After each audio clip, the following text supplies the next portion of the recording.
Hello, thank you for joining me. So in this video I'd like to continue on with our switch plate. It's our video number 3 in our series on how to model a reasonable example of a switch plate that you would see in normal residential or common residential applications. And what we did in our first example is we put in our base feature, and then from here we're going to be able to build. So when you're first starting to model, you have to pick one of the 3 primary planes, the front, top, or the right plane. And either the one side or the other of each one of those planes. But once you have a model put into place, you have additional elements in there that you can select to either do some features on or do some sketching in order to drive some features. So now we have a lot of different surfaces we can choose from in order to put in some additional features. I mentioned in the previous video about changing colors. You may not have seen that real quick, but this is called the display pane. It's right on top of our Feature Manager design tree where these tabs are. And if you click on that where it says Show Display Pane, it shows you some of the display elements that you have associated with the model. Right now you probably have gray selected up here, but if you expand that out, go down to below the Appearance button, you will see a button down here with kind of shows you a preview of what you're likely going to get under different shadowing and lighting techniques. If you right click on that, you can go to Appearance and change the appearance, change the color on that. So maybe a light red would be could be a color that we might want to choose. And yeah, and that's how you do it. So I may not have explained that very well in the previous film. So what I'd like to do is kind of go through the end of this and show you how to put this all together using different sketches, and then go back to the very beginning and show you how to incorporate all those sketches into one sketch and have all the features refer to that one sketch. So let's do this. We're going to go to the chamfer. Chamfer could be found in the Feature Manager, under the Command Manager, underneath Fillet. There will be a button down here that allows you to pull that out, and chamfer will be a selection underneath that. What we want to do is put in 0.625 inches, 0.0625 inches, which is going to be a 1/16 of an inch. And when you have a blue box up here, when you're looking at the feature, you see a blue box here. What it's looking for is for you to go in your modeling area and select some surfaces or some edges or some elements over here in order to provide some elements for that feature to apply to. So a couple things I could do for the chamfer is selecting all these edges. It'll show you a preview of what you're doing as you're going around. And if you don't see the previews here, go ahead and select a full preview over here on your Properties Manager. And you can rotate your model around too. It might be a little bit hard to see if you're really too far away from it, but that yellow is a color that typically defines a preview. And if it all looks good, then you can go ahead and do the green check mark and everything will be fine. Should be fine. If it's giving you that yellow preview, it's likely going to resolve itself. If you don't like your selections that you made, if you right click in here, you can go to Clear Selections. And another way of doing this is just to select this one face. And it'll give you the same thing. It's a little bit quicker. It's a quarter of the steps you would have had otherwise. And that doesn't always apply sometimes. But it does in this scenario, and it would for a fillet too, if you wanted to use that. So green check mark, and now we have that chamfer cut in there. From there, we're going to do our whole wizard. Now, actually, let's do our center cut. So now that we have our model already made, we have our base feature in here, we have our chamfer in here, we're continuing to add surfaces into our model that we can select for additional features and sketching. So I'm going to go ahead and choose this face. I'm going to go to Sketch. I'm going to do that center rectangle again, and as with our first video, we're gonna sketch that out. And it's very similar to what we did with that first video, but it's also a very similar feature that drives our base feature here. It's a very similar sketch that drives our base feature. We're going to use the same dimensions we had in our first video, so we're going to type in 1 for that. And these dimensions were automatically generated because I had chosen, and remember that last time, that I had chosen to add dimensions option when I did that, when I initiated that sketch. So those are the elements we're going to put in. It's 1 inch high, 0.4 inches wide. Go to Rebuild, or actually better than Rebuild since we already have the sketch made. We're going to go to Features Already and go to Extrude Cut, and it's automatically going to assume that we're going to go to the back. So we're going to go ahead and either do blind, or we could do through all. Through all means that it'll go through the whole model. And blind means it will only go to that specific distance. Now it's going to assume that it's going to go through the depth of that model, which is going to be an eighth of an inch. If we go to the green check mark, it should be okay. But the problem with that is, if we change our base, we can go back and edit that feature by right-clicking on that feature and go to Edit Feature. If you want to make that maybe 0.2 inches instead of an eighth of an inch, now that cut that we intended to actually go through a wall only goes down an eighth of an inch. It doesn't really penetrate the back of our part. So let's change that back. Instead of 0.2 inches, we're going to make that again an eighth of an inch. Green check mark. Let's go to our cut extrude. And actually, instead of doing that, we can do through wall. And now when we change the depth of that, it'll also still be through wall. So we can change it this way too, by the way. If you double click on your model here, it gives you all the dimensions associated with it, including the sketch dimensions that we had in there. And then this dimension in here too, which is going to be the depth. And so type on or click on point 125, type in 0.2, rebuild, and that cut still goes through. Notice that the suspension down here on the bottom isn't quite right. I don't know how that got changed, but let's go ahead and change that back to 0.275 or 2.75. And we'll change this back from 0.2 to 0.125, eighth of an inch. Try it one more time, sorry about that. I try to make the screen small so you can actually see a little bit more detail. And then we're going to go to the rebuild button, and then everything should be in pretty good shape there. So there's our center cut. Let's go ahead and start renaming our features. I'm going to call this the side chamfer. This is a good habit to get into, and when you're working on your features, you want to call that, rename these features as something that should be fairly easy to identify. So we're going to call that whole cut instead of whole feature. So next thing we're going to do is put in our hole wizard. So let's do this. We're going to go to the feature up here called hole wizard. Hole wizard is going to be an eighth or a number 8 flathead screw cut. So let's do this. When you go to the hole wizard, what it's doing is it's anticipating you're going to be using a hole wizard in order to either put in a hole or make accommodations for some sort of fastener. So what we're going to do is we're going to make an accommodation for a flathead screw, a countersunk screw. So you start from the top and work your way to the bottom. We're going to start with this type tab over here first, and then go to position second.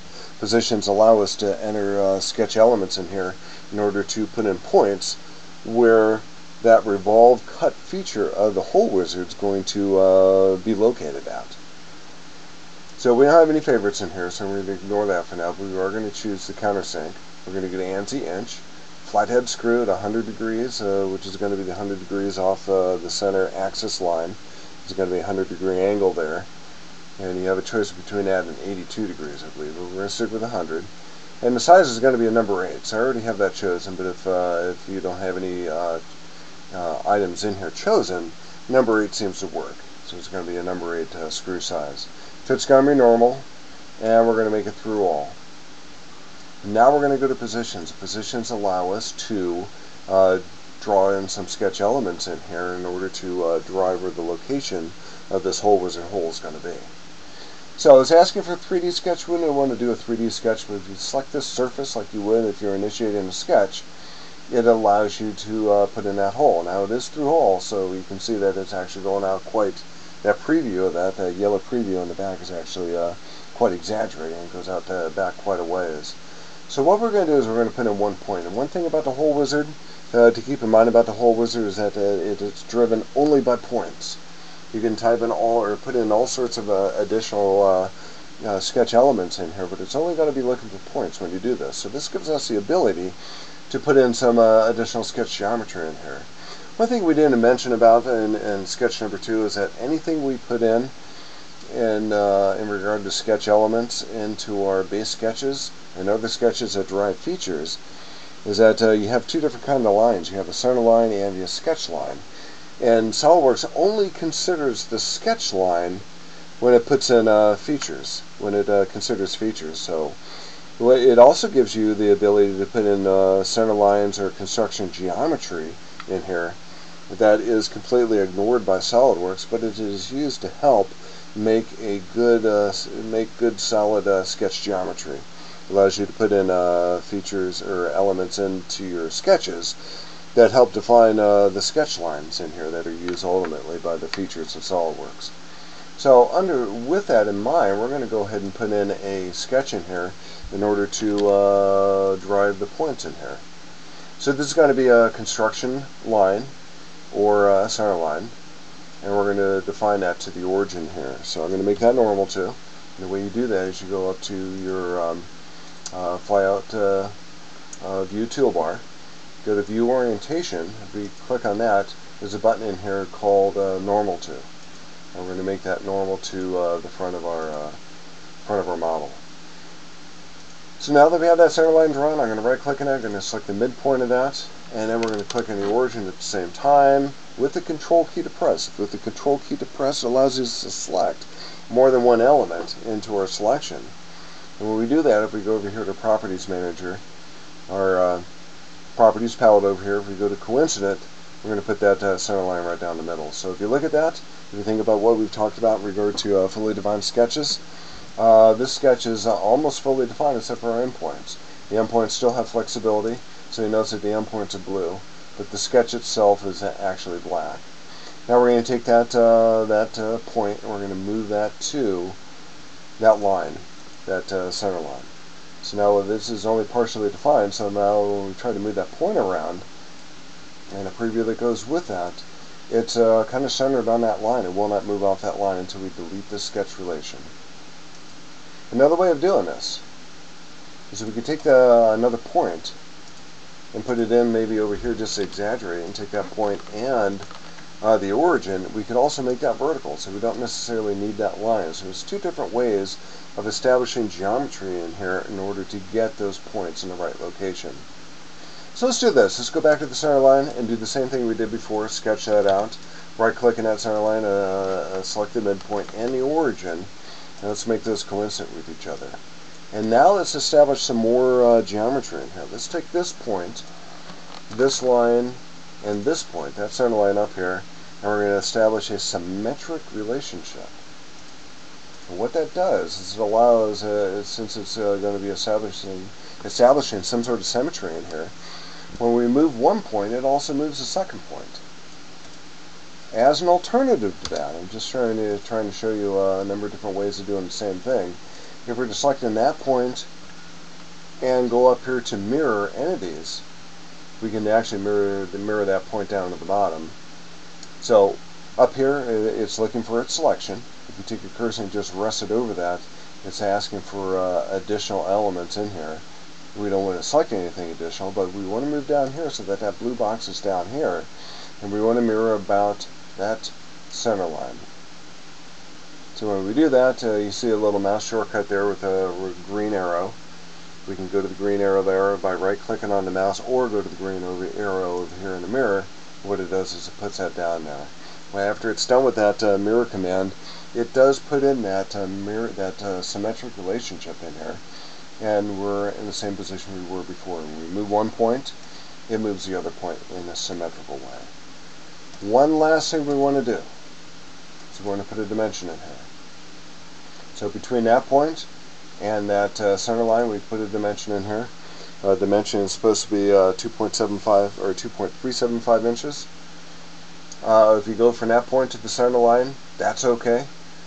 We'd have to take the 2.375 and divide it by 2, but there is another way of doing that. We can take that dimension and go on the other side of that center line, and now it kind of gives us a diameter dimension in a way. There's an anticipation that we're going to be doing perhaps some sort of revolve feature, a revolve cut, or revolve, extrude revolve.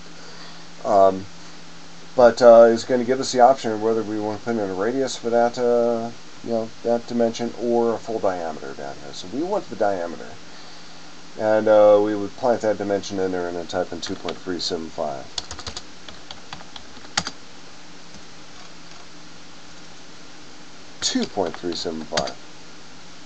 Instead of 22.375. So that's one way of doing it. Another way of doing it, since we already have a symmetric relationship in here, we could just establish a dimension between these 2 points. and that'll solve it'll give us the same resolution, 2.375. So now you'll notice that our points now are fully defined. They're black. The only thing that's not fully defined are the center lines, and that's okay. We don't need to put a dimension on center lines because SOLIDWORKS will not consider center lines or construction lines that we see here. At least the endpoints of those lines, they don't need to be fully defined. It'll ignore that when it comes to rebuilding the sketch.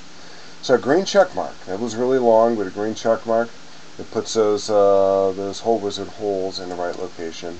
And if you look at our hole wizard and how that's broken down, we have the sketch 4, which is where those points are, and then sketch 3, which shows the profile that that extrude, that revolve feature, that revolve cut. So I think that's enough for this film. We've got a little bit long. We're going to go ahead and finish this model in the next one, and then we'll go from there.